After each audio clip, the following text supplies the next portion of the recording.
1 year ago, I learned something that nobody had told me in over 10 years of using skincare. Despite using sunscreen diligently every single day, I started seeing a pigmentation patch on my face, and that literally stopped me in my tracks because I was doing everything I thought was right. But what I did not realize was that some of the ingredients that I was using and some that I was not using correctly were quietly working against my brown skin, showing up as pigmentation, as barrier damage at times, as rough, dull, uneven skin. In today's video, I'm going to walk you through the top 6 ingredients that brown skin women use every day, thinking they are doing the right thing but unknowingly are misusing it. And that misuse is silently damaging their skin. Most brown skin women are using at least 3 of these 6 ingredients incorrectly every single day. Remember when vitamin C exploded, everybody started using it, myself included. But here is nobody was asking, is this ingredient right for brown skin? Because when there is so much noise, it is very easy to follow the crowd. And that is exactly when things start to go quietly wrong. Let's look at vitamin C again. It's a powerful antioxidant. It targets pigmentation, brightens skin. It actually sounds perfect for brown skin. But here is where it gets complicated. The form that dominates most high-strength serums, L-ascorbic acid, is the most potent form. And potent does not always mean better for brown skin. I have used the ordinary 23% vitamin C and the timeless 10% L-ascorbic acid serum at different points in time. Both times I felt stinging, sensitivity, discomfort. And here is why that is a problem. Sensitivity triggers inflammation, and inflammation on melanin-rich skin triggers hyperpigmentation, the very thing you are trying to fix. So skip the L-ascorbic acid completely and look for these derivatives instead. Sodium ascorbyl phosphate, 3-o-ethyl ascorbic acid, magnesium ascorbyl phosphate. Look for formulations that combine it with vitamin E and ferulic acid for even better results. And if vitamin C in any form is still irritating your skin, do not force it. I have had clients where even these forms of vitamin C, these derivatives, were not agreeing with their skin, and we found alternatives that worked beautifully for them. Niacinamide, CoQ10, resveratrol, all are excellent antioxidant options. By the way, if you want a personalized skincare roadmap for your skin, the link is in the description below. Moving on to the ingredient number 2, glycolic acid. And if you've been on skincare, TikTok, YouTube, you have definitely seen the ordinary glycolic acid 7% toner everywhere. Here is the problem. Glycolic acid has the smallest molecular size of all the AHAs, which means it penetrates deeper into the skin than any other acid.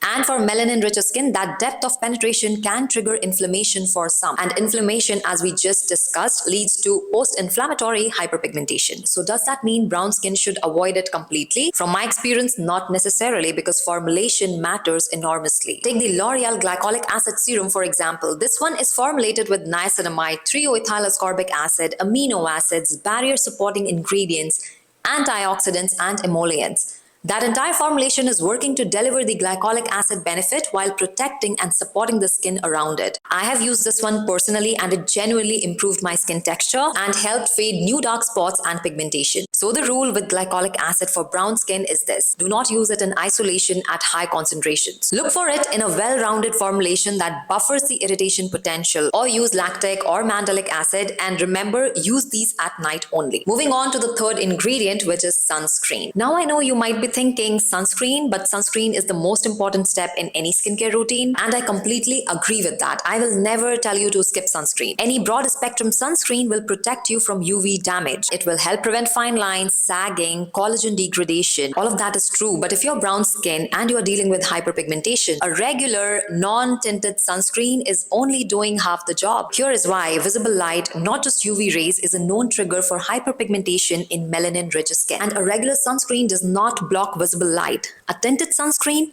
does. The iron oxides in tinted sunscreens are what block visible light and give you that added layer of protection against triggering new pigmentation. So if you're spending money on serums and treatments to fade pigmentation, but you are not using a tinted sunscreen, you are fighting an already lost battle. Switch to a tinted sunscreen, better a tinted mineral sunscreen. It will give you all the anti-aging protection of a regular sunscreen, plus that extra shield against visible light that brown skin specifically needs. And if you're still attached to your non-tinted sunscreen, I have shared a hack in my previous video on how to make it work better for brown skin. I will link that above in the cards. Let's talk about now ingredient number 4, retinoids, and specifically tretinoin. The strongest retinoid available. In some countries, you can buy it over the counter, and in others, it requires a prescription. And honestly, the prescription route is the right way to go, especially for brown skin. Here is why. Even at the lowest concentration of 0.025%, tretinoin increases cell turnover aggressively. And I see that constantly in my comments, people saying that they damaged their skin barrier. After they have started using tretinoin, their skin became so dry, especially under eyes, that they are seeing new fine lines under their eyes. And their skin is constantly irritated. And the temptation to use it, I get it, because tretinoin is famous to give you that glow, that tight, smooth, egg skin face look. It is tempting, but here is what people do not tell you. That irritation, that sensitivity that it causes can very easily trigger post-inflammatory hyperpigmentation on brown skin. You start using it for anti-aging and you end up with pigmentation that you never had before. Even as someone who is deeply invested in skincare, I would not use tretinoin without caution. The risk for brown skin is simply too high to go at it alone. If you want the anti-aging benefits of retinoids, start with retinol. Look for lower strength formulations. Build up gradually. Give your skin time to adjust at every step. And if you ever want to step up to tretinoin, please do it with an expert or a dermatologist guiding you. Ingredient number 5 is benzoyl peroxide. It is one of the most recommended ingredients for acne, and it can work really well for lighter skin tones. But for brown skin, it is a complicated one. I've used it personally. There was a period in my life, 2 years, where I have had acne as a result of a reaction to a medicine, and benzoyl peroxide was one of the things I tried, and honestly, it did not help. And back then, I did not fully understand what was happening, but looking back now, I know exactly what was going on. Here is the problem. Benzoyl peroxide is inherently very drying, and for brown skin, dryness triggers sensitivity. Sensitivity triggers inflammation, and inflammation, as you might already know now, triggers hyperpigmentation. So you start using it to treat acne, but you end up with dark spots that take months to fade. Now, if you have brown skin and you are dealing with dark spots, there are better ingredients than benzoyl peroxide. Salicylic acid, niacinamide, azelaic acid are all more brown skin friendly alternatives that target acne without the dryness and irritation risk. If you do use benzoyl peroxide, keep the concentration low, moisturize heavily, and never ever skip your sunscreen. Which brings me to the next ingredient, hydroquinone. This one is personal for me. Growing up in India, I know what the obsession with